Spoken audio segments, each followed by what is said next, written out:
Hello, everyone. Welcome back. This is the Adult Literacy and Learning Series, All-In Learning Series. This is our fourth event for the All-In Learning Series, so we're super excited to have you all back. If you're new and just joining the series, we are welcome you. We ask that, you put any questions you have in the chat. Please add your name as you're just joining in. And we had over 200 registrants today, so I imagine more and more people will be trickling in. So welcome, everyone. If you're just joining, please write your name, your location in the chat, and we're going to get started on this very interesting topic. So many people have expressed interest over the course of the last couple of years that we've been working with All In. Adult public charter schools, right? We want to know what they are, how you establish them, who they serve.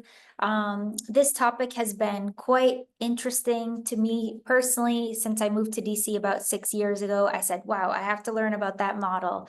And over the last couple of years, we've really been exploring the potential with adult charter schools. So if you're just joining us today, the All-In Learning Series is really designed to be an informal virtual learning series. We want to increase community engagement in different topics, different issues that come up, and kind of go deep on one particular area. One of the things we always say is we know the challenge, right? We know the challenge when it comes to adult literacy, and now we're interested in kind of showcasing what works to meet this challenge as a collective. And each month you can join to hear guest speakers on a variety of topics. We'll hear about successful advocacy and programming efforts that impact learners and families directly at the local level, as well as at the national level, that are in line with the National Action Plan for Adult Literacy. So I'm going to just share a little bit about All In, and then we won't waste too much time. We'll get right into talking about this fabulous issue with our amazing guest presenters. So if you're not familiar, if you are, bear with me, I'm going to repeat some information, but the Adult Literacy and Learning Impact Network is convened by the Barbara Bush Foundation for Family Literacy. It is a collective impact initiative dedicated to expanding access to adult literacy nationwide. Our goal is to bring together leaders across sectors, to implement 3 key goals related to access, quality, and uptake of adult literacy services. There is a lot happening in the adult education space right now, so community is more important than ever. You see many of our organizations that are involved with All In up on the slide, including American Library Association, Barbara Bush Foundation for Family Literacy, Coalition on Adult Basic Ed, which you may know as COABE, will be there next week, by the way. Dollar General Literacy Foundation is our committed sponsor in this work. Houston Mayor's Office for Adult Literacy, Jobs for the Future, National Association of State Directors of Adult Ed, NASDE, National Center for Families Learning, National Coalition for Literacy, which you may know NCL, Pro Literacy, TESOL International Association, and World Education Division of JSI. I want to also make clear that in addition to the core coordinating council members that you see here, there are so many other tremendous partners, advisors, contributors across the space that we work with that informs our work. So really guided by the National Action Plan for Adult Literacy, our goal is really to carry out multiple strategic initiatives simultaneously. These are not in order of importance. These are mutually reinforcing. We want to raise awareness and advocate for change. We want to expand our outcomes-focused research, especially what works with adults. We want to support adult literacy instructors. If you missed it, our second learning series was on building provider capacity, looking at some of the data. Like now, I think it's 81% of adult literacy instructors are part-time or volunteer, right? So how can we continue to support this incredible workforce that we have and find ways to grow and support those instructors? We also want to catalyze low-cost, high-impact innovation. Everybody's looking for that next big thing, but we know it doesn't always cost that much to support learners. A lot of the times it's answering questions they may have, sending a text of encouragement, stick with it, right? There are a lot of ways that we can do a lot with a little, as Sharon Bonnie at COABE always says. So that is adult ed. How can we do this at scale? And finally, engaging adult learners as movement leaders, which our partners on the call have done with Academy of Hope and other places. And that's just a really critical piece of this work. Adult learners are part of this work. We are not doing this for people. We are doing this with people. So just a real quick, context building for where we are with adult literacy. The new data came out December 2024, which is the PX survey of adult skills. It's part of the OECD International Survey of Adult Skills. And they found that 28% of adults ages 16 to 65 in the US are reading at or below a level 3, which means they can read only short, simple sentences. We also see pretty dismal numbers in numeracy and problem solving. So that really means 58.9 million people are struggling with foundational literacy skills. And fewer than 10% of those people are enrolled in any kind of service, right? So that is really where our work comes in. How can we increase awareness? How can we increase access and support programs that we know are working?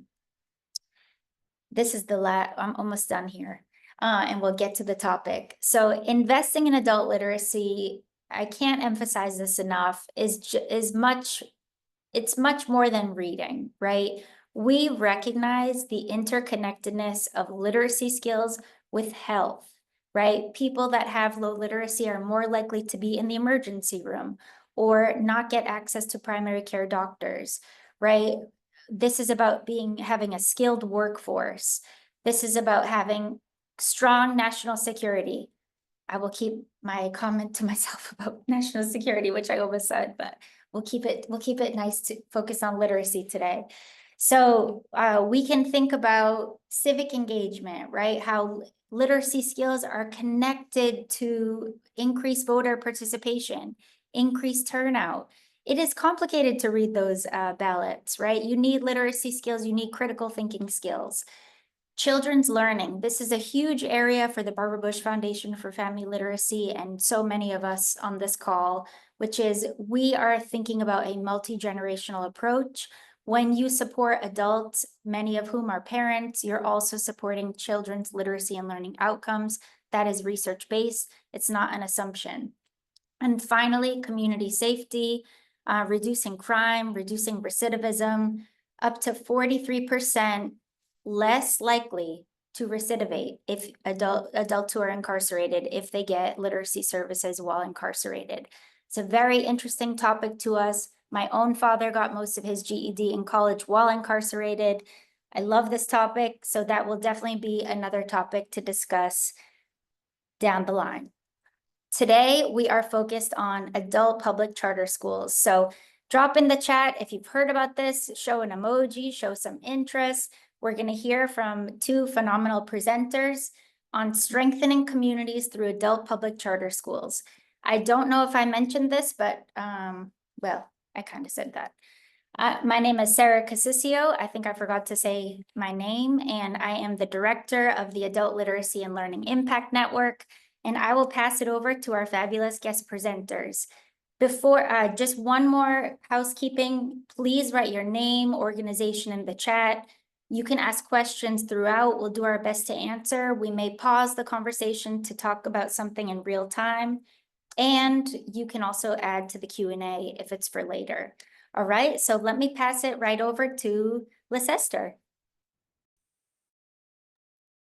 Hi, everyone. Good afternoon. I'm Lecester Johnson. I'm the CEO of Academy of Hope Adult Public Charter School, and I am thrilled to be here. It's always nice to be among my fellow adult educators and to share information and learn and share from each other. Hi, everyone. My name is Hannah Mason. I am the Senior Education Research Analyst at the DC Policy Center, and I'm really excited to be a part of this conversation. Similar to Sarah, I'm not from here, so when I moved to DC and I learned about adult public charter schools, I thought it was one of the most innovative things I've ever heard of. And I think it's really great that DC is really spearheading this initiative, and hopefully other places will follow suit and are able to follow suit. Thank you so much. So I'm going to give a couple of fast facts about adult public charter schools, and I'm right here learning alongside you. There are more than 150 adult public charter schools across the US, 9 that are in DC, and we see every day more and more charters are popping up. Many of them are looking to the DC model for just how to do this effectively. Adult public charter schools serve adults in need of a high school diploma or equivalency, like many other adult ed providers. They also support English skills as well as workforce and career skills preparation. And they vary, as many programs do, about what kinds of services they offer. However, as public charter schools, adult public charter schools receive public funding on a per pupil basis, in addition to other funding mechanisms. And just to put things in context, this number always blows my mind.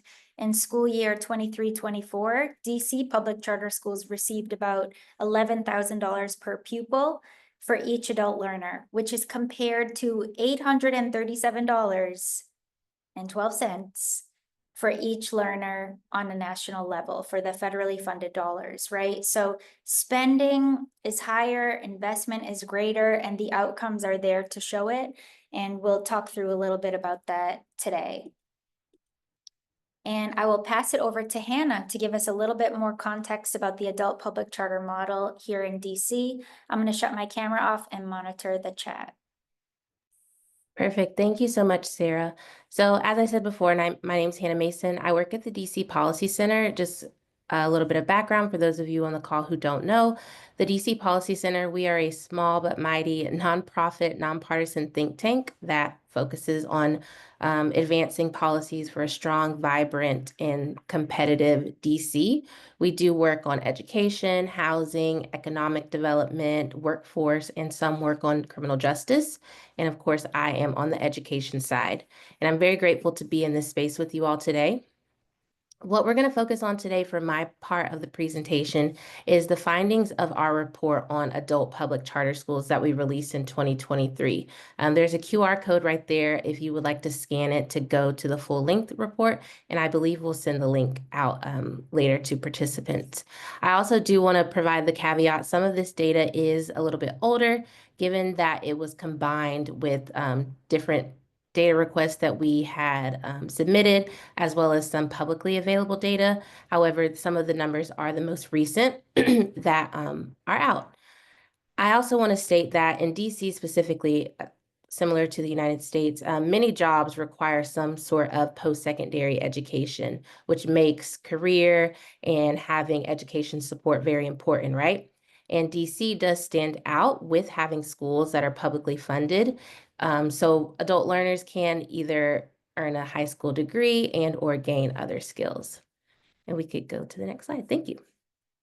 So as I said before, workforce training and post-secondary programs are very common. However, it is rare to see publicly funded schools that adult learners can have access to gain their NEDP, their high school degree, or other skills. And DC stands out on this front. DC is unique in that it publicly funds adult public charter schools in the same way that we fund pre-K through 12 schools. It's also important to note that DC does have one of the highest funding formulas in the country, of course, for pre-K through 12 and at adult public charter schools, as Sarah mentioned, which really uniquely puts the city in a position to provide extensive support to support students and to elevate and uplift some of the most vulnerable communities, and it's really important. According to federal enrollment data, DC is home to about half of adult learners in public schools, which is great. And this specific report will focus on the 9 adult public charter schools in DC that serve adults through a combination of academic and workforce supports, and ultimately connecting students to post-secondary and workforce opportunities. We do highlight a little bit in this report that you'll see opportunity academies, which serve young adults ages 16 through 22. However, the main report will focus on the 9 adult public charter schools. And there are, as I said before, 3 DCPS opportunity academies and 9 public charter schools that serve this population.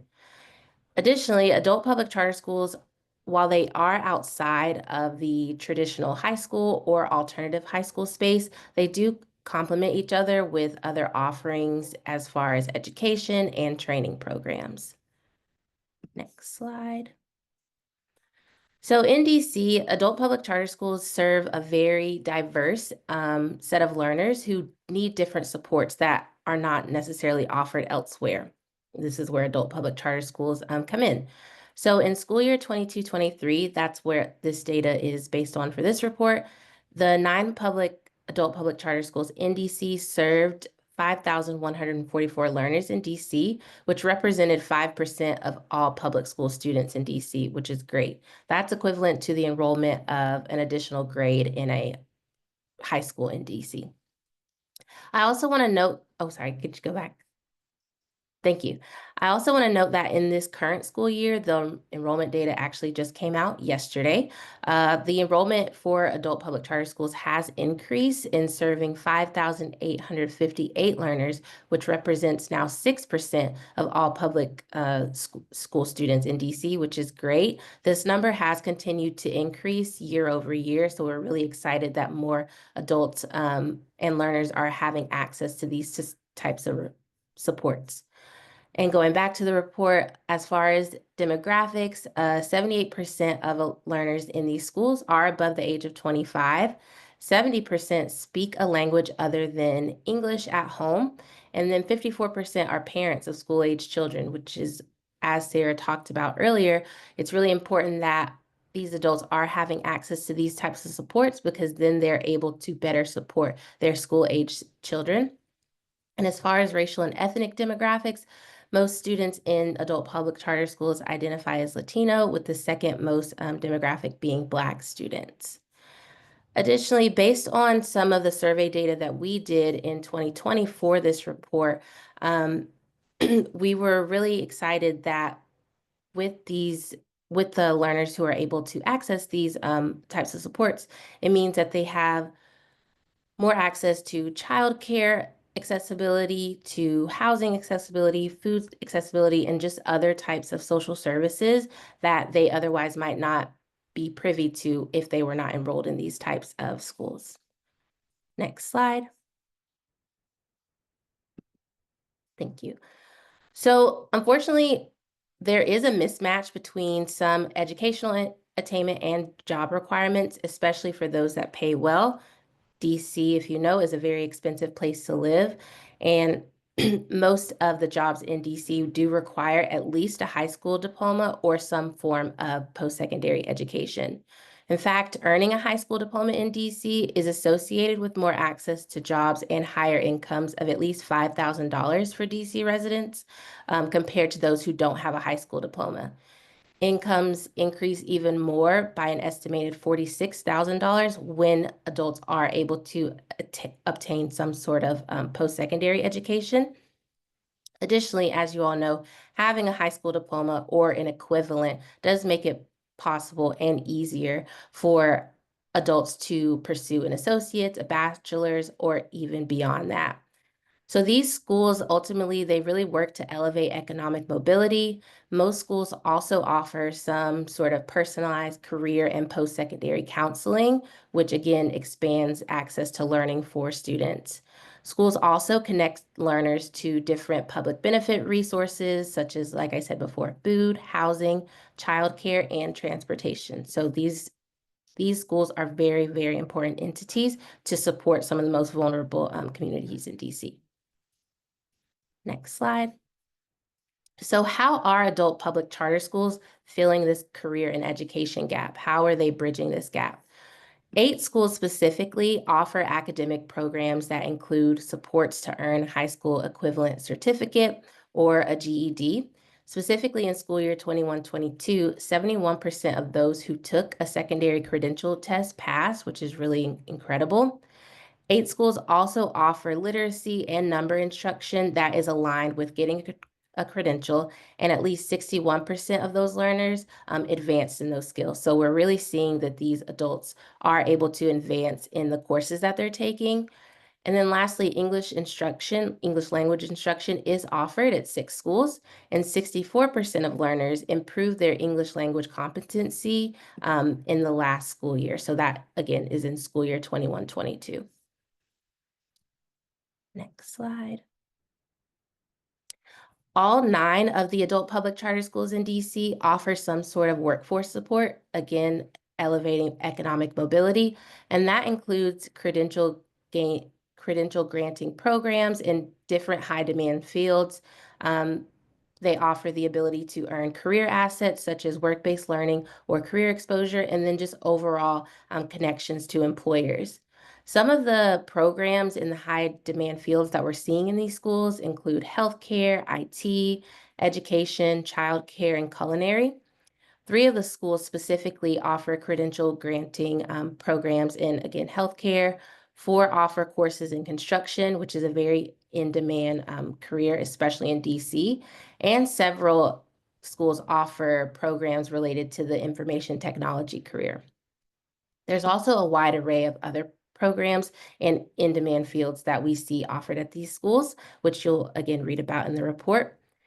In school year 2018-2019, again, this is older data, 76% of adult learners who completed adult public charter schools got a job for the first time or enrolled in a post-secondary institution. And that's up 67% from that previous year.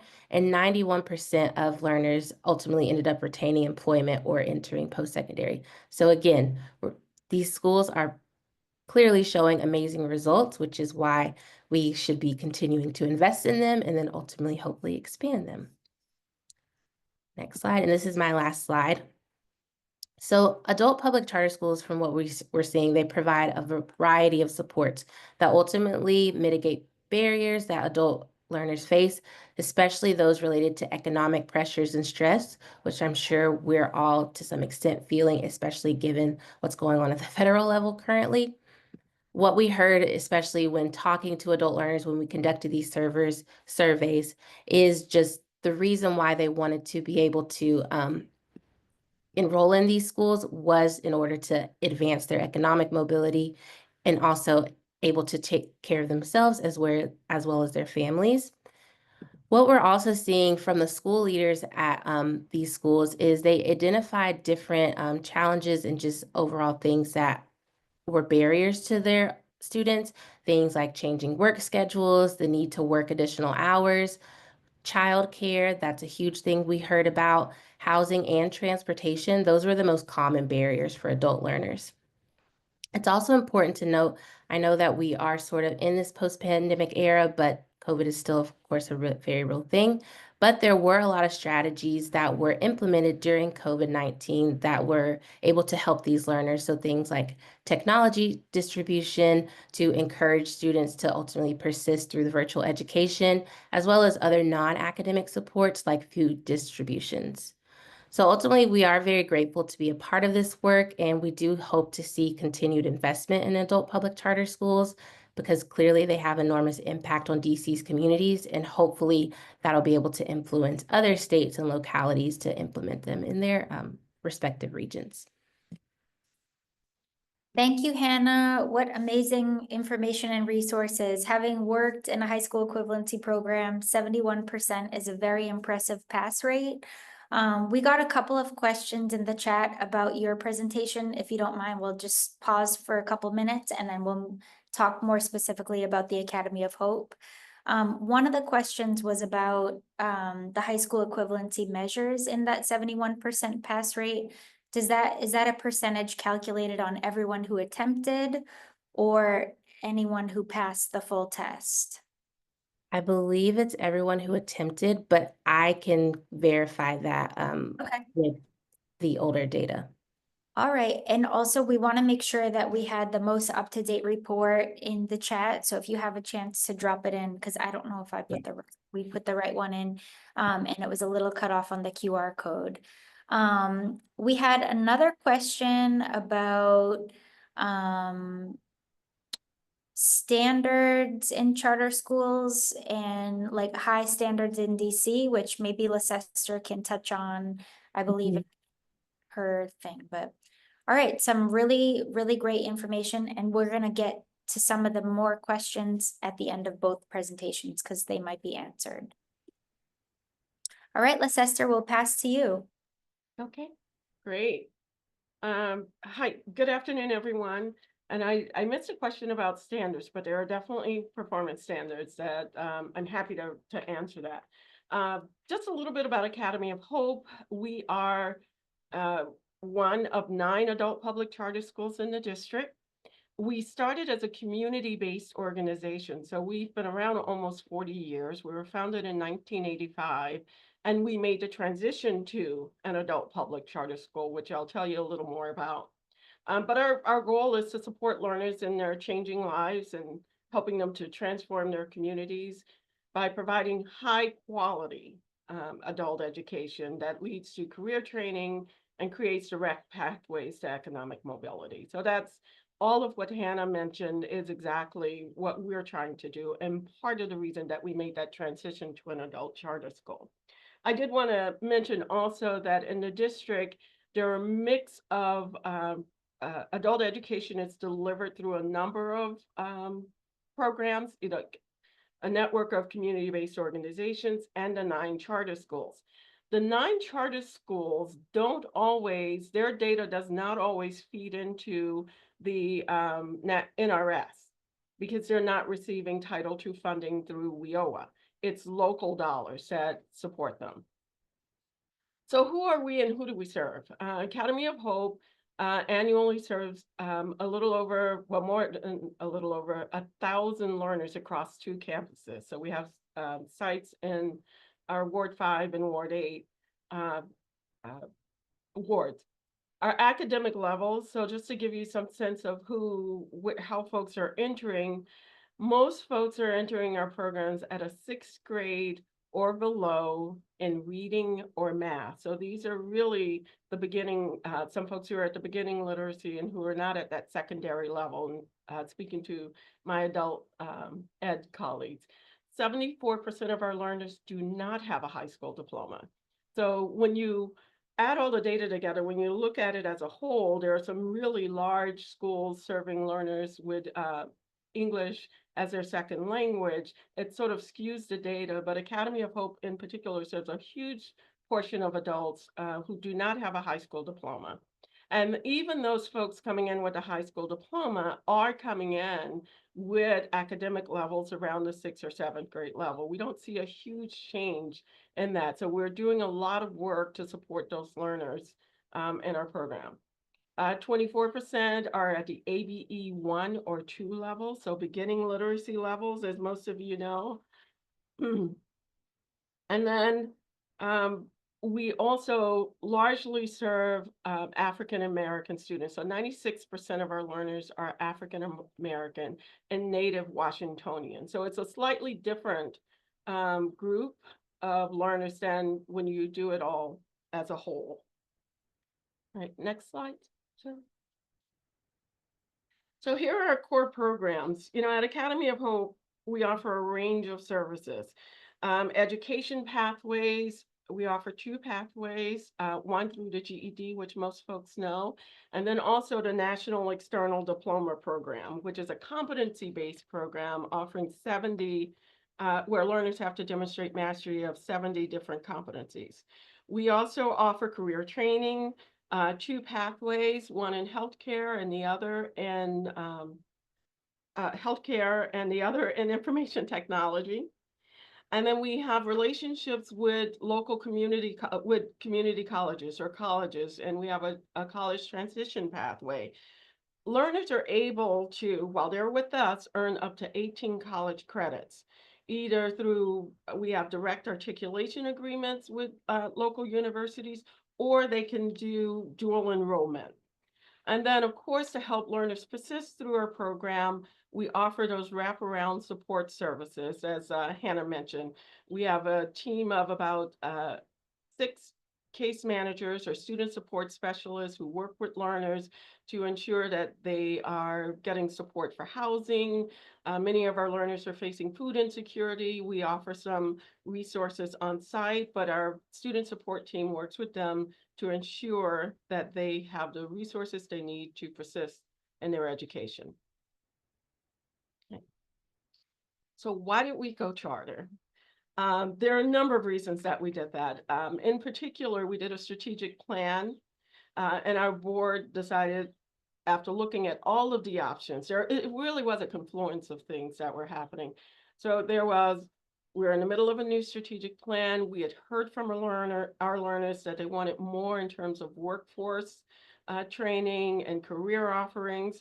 The GED during that time was about to change and move over and change and align to the Common Core. And we were also looking at ways to better support our learners and hiring teachers to support those learners. And that came at a cost. And when we did the math back in 2011, that was about $500,000 for us to bring in professionally trained teachers to really start to work, because we were largely a volunteer organization at that time. And we wanted to enhance our support services for learners. And some of you might remember there was this joint letter that came out in 2012 that really got this movement around the integrated education and training. It was HHS and Department of Ed and a number of others really looking at the integrated education and training model, and really that we can be more efficient with adults' times if we are helping them to get their high school credential and workforce training. And so we made the decision to transition to charter in 2014. So I'll show you. So here's what we look like. Our transition to charter. So before charter, so this is 2013, we were 18 full and part-time staff.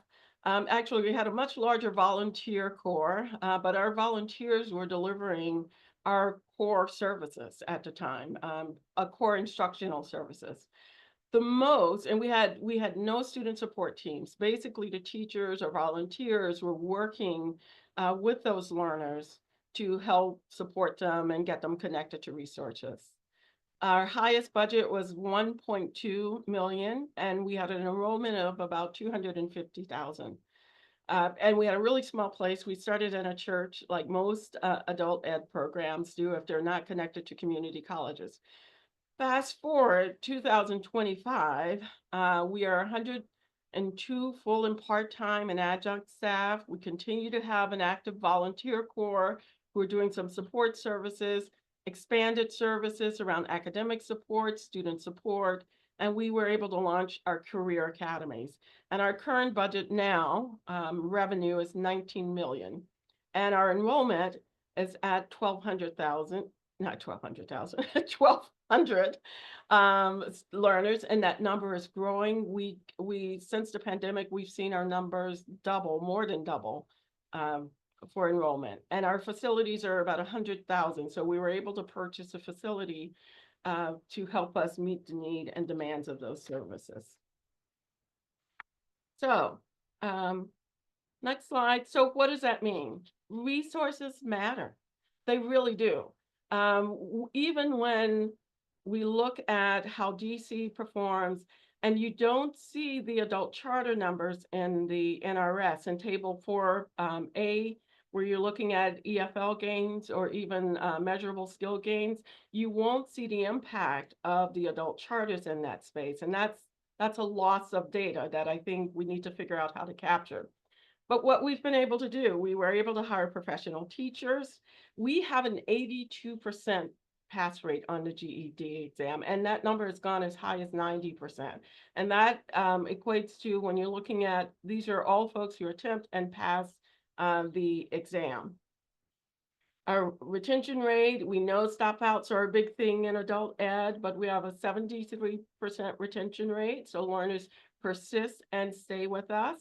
and we're able to offer a lot more services to our learners.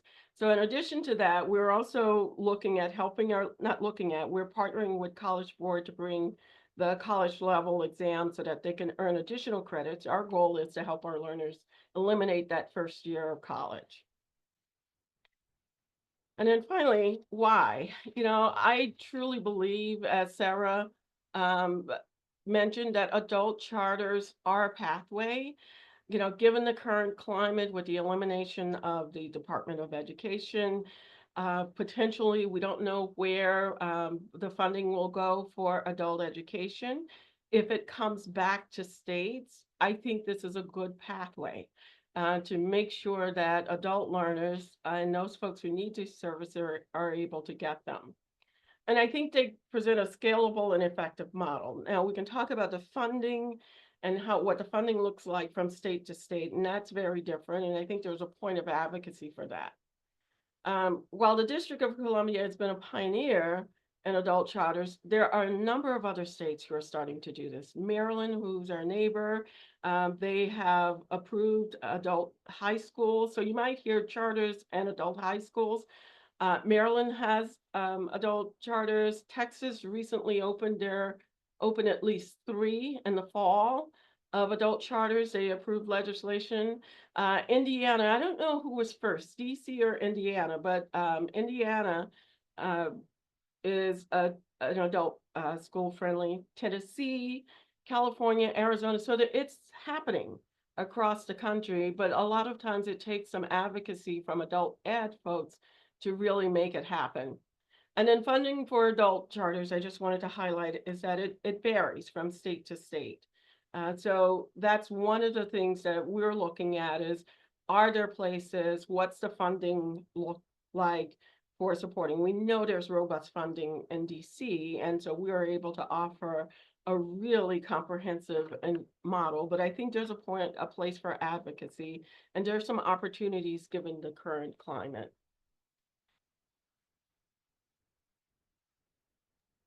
Thank you so much. I just wrote OMG because honestly, the pass rates, the retention rates, it just is really incredible what can happen when you invest in adult education, invest in the educators who serve them. I know Daquana Harrison has talked a lot about this in her work and others.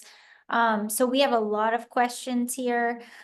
People are excited, people are jazzed about adult public charter schools. The first question is about the structure of instruction, and so maybe you both may have some insight onto this. Are the adult public charter schools in DC mostly using a traditional classroom model, one-to-one?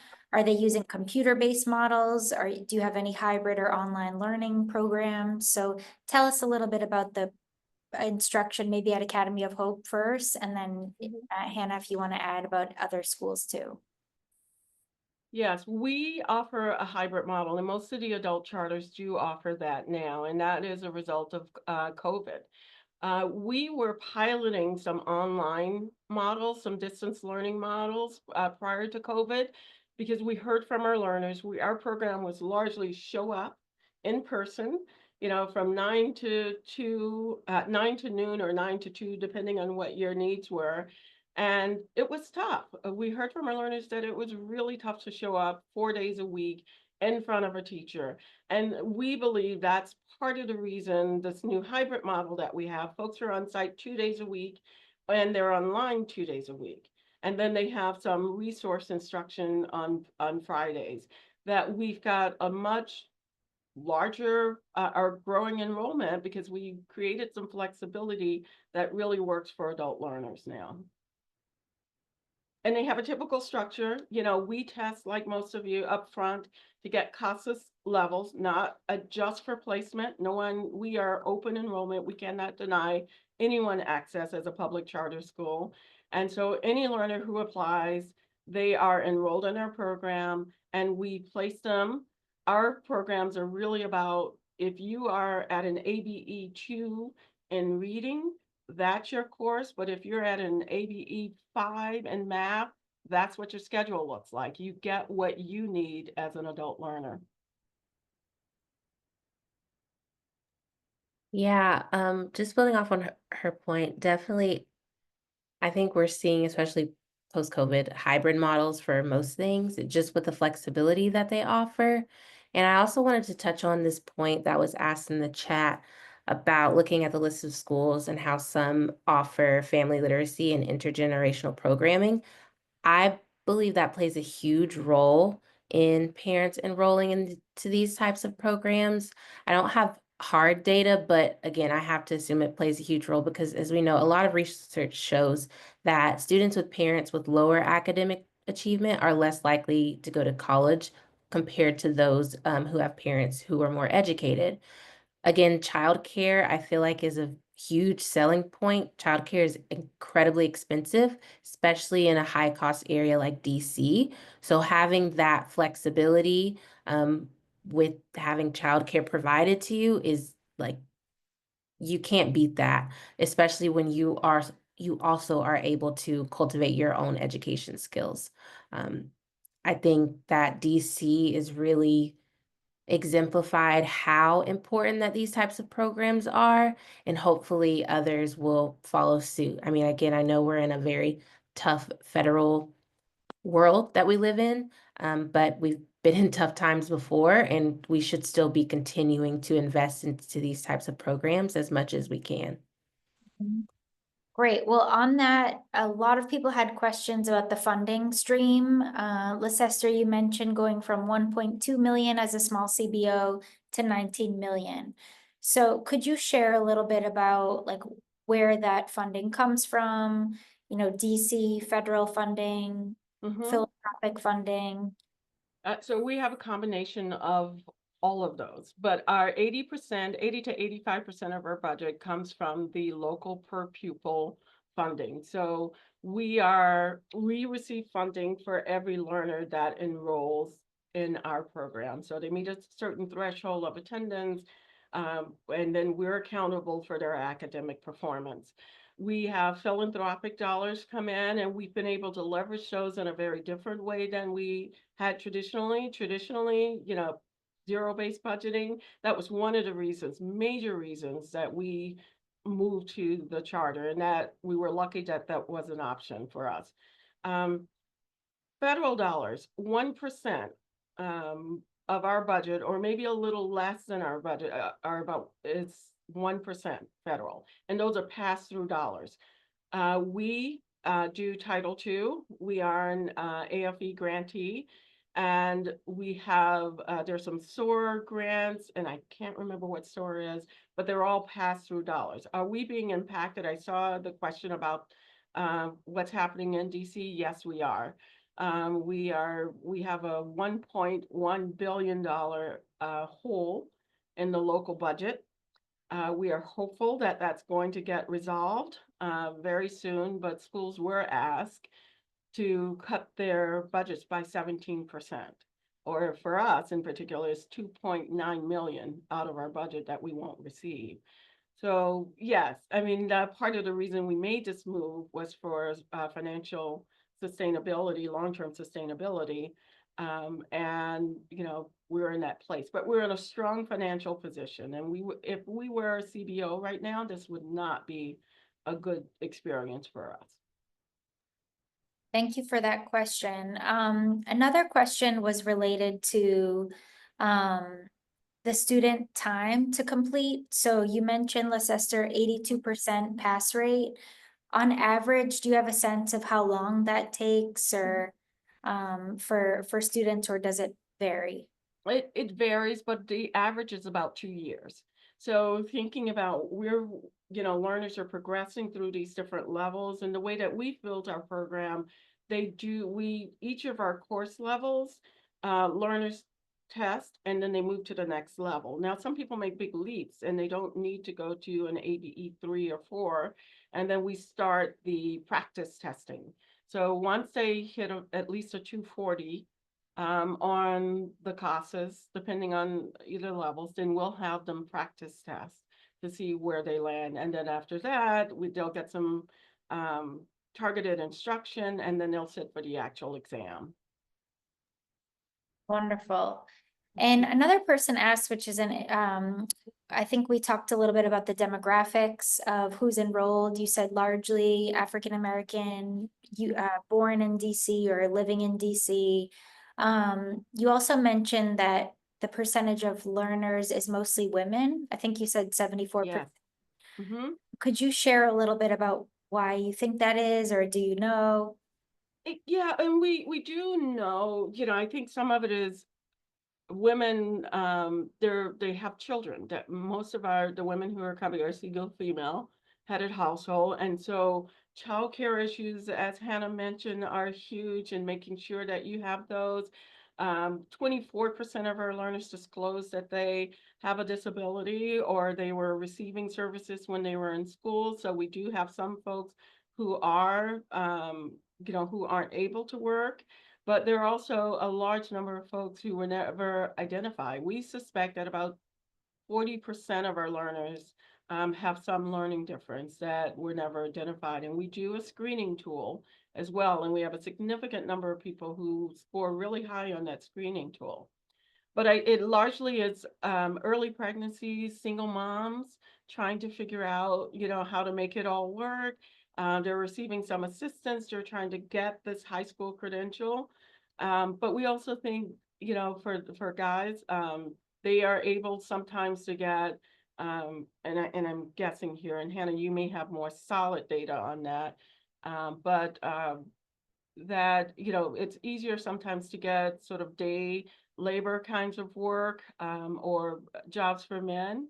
Um, and I don't mean it's for men, but it's just a little sometimes easier to get sort of these day labor types of jobs, and they will take those jobs to make ends meet. And we know higher paying jobs, right? A lot Higher of pay, yeah. women without a high school diploma, Mhm. more likely to take a lower paying role like a home health aide. And there's some efforts to get more women in the trades and things Yes, like that. absolutely. That could be another conversation, actually. I know. I Gender and was trying to, education and career and technical ed. Um, Okay, great. So another question that we have, and we can definitely get back to this one again. Um, so a couple questions were about how do you become an adult charter? So there's one question in the chat now, but there were two other questions, one about Pennsylvania. So their organization has reviewed the charter school application, but it's kind of hard to find information about this model. What do you know about other states, like trying to start a public charter? What does the process look like? How long did it take in DC? Anything you can shed about that process? well, I can share, DC was one of the first. I mean, their charter legislation, when it was passed, the School Reform Act specifically called out that adult serving schools were eligible. And that's not the case across the country. Some places require some advocacy from adult ed folks to really get that legislation changed. For example, Maryland did not. Most of their adult ed, and you will find some tensions with the community colleges, because if they're delivering them in your state, that's where Maryland found some tension. But if you look closely at what happens, right, WIOA, and there was a big ProPublica article about this and where the money is going and who it's serving. WIOA is really focused on getting people to work. And those folks with the greatest needs around literacy are not accessing services. Because most of the community colleges, when you talk to them, they're looking at folks who are coming in at a 240 or higher to go into their programs, and then they are subbing the work in community-based organizations for literacy skills. So we are able to blend funding in a beautiful way. Like our local dollars, these per pupil dollars, are unrestricted. So our core academic programs for beginning literacy are used to support people who need the beginning literacy services. And then we can draw down our WIOA dollars in a way for our IET programs for folks who are going into the career pathways. And so our learners are able to dual enroll. If they pass two exams, then they're enrolled in our workforce programs and they can get both at the same time. And what you need to look for at least, and it is a little bit of a hunt, if there's a charter authorizing board, and start talking to them in your local areas. If you have charter schools in your local area, we are under the Public Charter School Board. They authorize the charters. In some states, I know in Texas, that happens at the state education level. So I would start there, maybe even start at the state education level. And again, DC is such a unique uh, space that what works here may not work there. I do know in Indiana, the folks at Goodwill really advocated at the state education level to get the legislation changed. So I would start at your state Department of Ed and try to find where the authorizers are. Wonderful. This conversation is blowing up on the back end. We're getting more and more questions. So Okay. I'm sorry if we don't get to every question because there's so many questions, but I'm going to ask a couple more. And thank you everybody for your questions. I'm going to save all the questions and we can answer follow-up. We'll provide some resources and materials in the follow-up. We'll make sure we get everything from the chat as well. A couple questions were about licensure requirements for the instructors and charters. You mentioned having competitive wages, full-time staff. Could you share a little bit about any credentialing requirements, whether it's through the state, District of Columbia, or if it's not required? And then also, are there any specific trainings for technology or digital literacy? So kind of a two-part question about training credentialing general, and then training credentialing for technology or hybrid learning support. Yes, not in DC, unless I've missed something. But we do have teachers who come over from K-12, and they have teaching certifications. What we're looking for are solid content area experts who have teaching experience. But we attracted a large number of folks who have left K-12 over to our school, and we were able to pay wages. If we were still a community-based organization, we couldn't do that. And that was something that we knew needed to happen. And I would say check your local requirements for teaching, and particularly in adult education. I don't think most require a teaching certificate, but certainly some experience and training. DC has a training program specifically for adult education. I can tell you it was a little painful for folks coming from K-12 over, because it's just a new language. They're used to grade level equivalents. We talk EFL games, we talk ABE 1, 2, 3, and sort of there's some work that needs to happen to get your K-12 teachers fully into understanding the space. And then I don't know, Hannah, would you? I tell you. Yeah, I was gonna say my expertise would be like K through 12, where there's definitely a requirement for licensure, but it varies across states. I mean, in Texas there aren't as many requirements, but then in California there are. So I just think it depends on where you are. Okay, great. We have time for just a couple more questions. A lot of people are interested in the technology distribution. So you mentioned that you provide hybrid learning. Can you describe a little bit about the digital literacy skills that students have coming in, and what kind of process you do have in place to help them with devices or connectivity? Yeah. Yes, I got distracted by a question about WEO, and I can restate that. Yes, I agree that it does not disallow, but I'll restate what I said. Yes, digital literacy. So we had to get computers in every learner's hand. We give computers to every learner who needs one, and hotspots. And that is something that we've made an investment in as part of our budgeting now. Technology, we were not a one-to-one device school at all prior to COVID, but with COVID, we moved that way, and we had an amazing fundraising team that really worked to get those dollars to get the technology and infrastructure to support learners. So yes, every learner gets that and a hotspot if they need it. Digital literacy is a huge issue. You know, you can't offer distance learning or a hybrid program if learners are struggling just to get online. So we do a boot camp up front. So learners are going through a week of orientation. You know, part of it is learning about the school, then it's getting their device, and then we work with them while they're with us to make sure at the very least they can get onto the device and they know how to get into their classes. And that's really important. For a long time, I would say when we first started, that shift lock key was the enemy for passwords, and we got to simpler passwords for our learners and are better able to manage that. But digital literacy is key, is critical. And then we have digital literacy instructors who are working with people who need the additional support. And I know that happens across the adult charter network here in DC. That was a huge issue for us.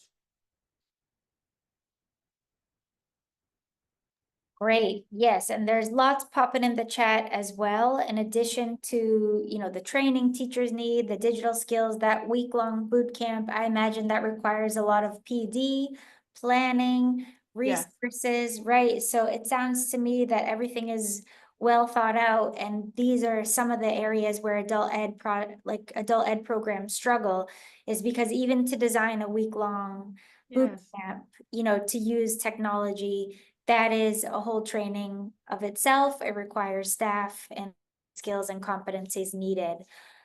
Great points in the chat is that sometimes K through 12 teachers are phenomenal adult educators, but not always, right? Teaching adults is Absolutely. different than teaching children.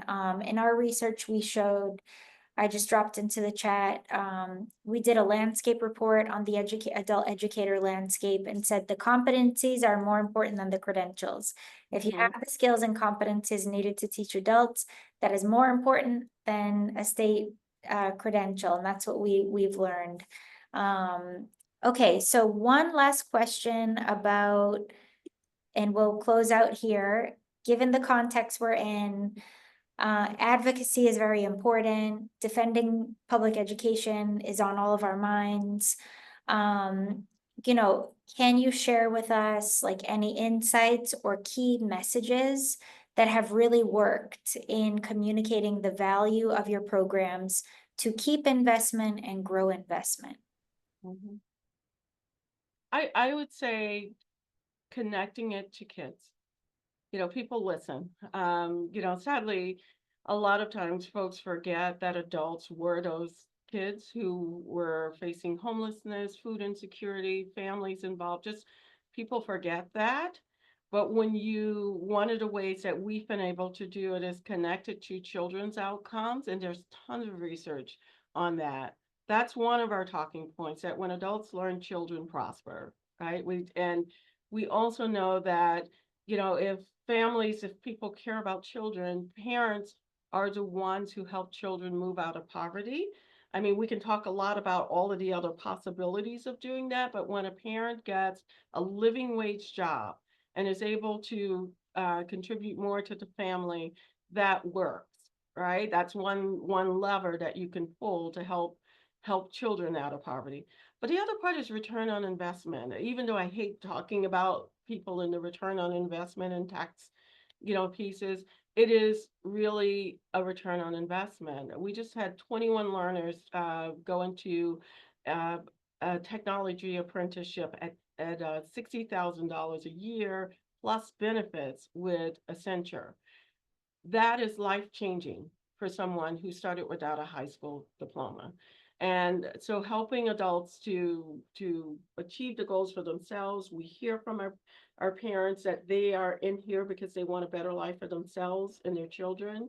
Those are the things that we talk about, because sometimes people forget and they start making, as you all know, these judgments about people who didn't care about school, and that's not real. We know that adult learners have always cared about school, and it's still their life circumstances that have them in the situations that they're in.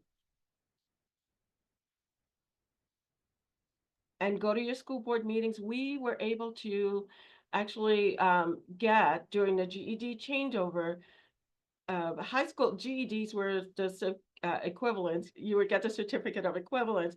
Our learners advocated for a high school diploma. So we have a state issued high school diploma for passing the GED and getting through the national external diploma program. So you don't know really whether someone took the GED or not. And we have learners who are scoring high enough to get college credit as well on the GED. So, get active in your school board. If you don't offer a high school diploma, that is one way that you can do it, and really advocate and get your learners engaged.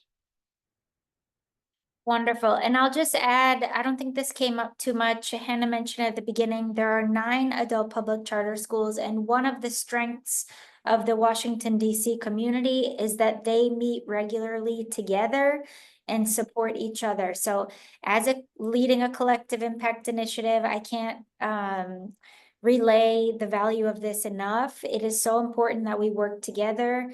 In these times, but in every times, we are all working toward the same thing. So we may offer different programs, but we're working toward the same mission. So I think DC has really modeled how to collaborate effectively. I'm sure there's politics here and there, but super important how leaders are working together to make sure this model is successful for everyone involved. So thank you so much for joining us today. The session will be recorded. We're going to post it.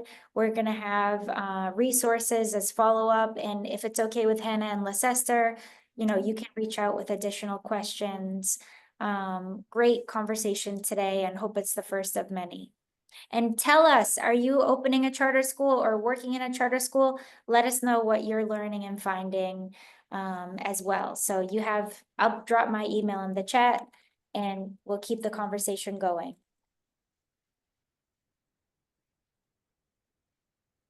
Thanks all. Thank you so much. Thank you.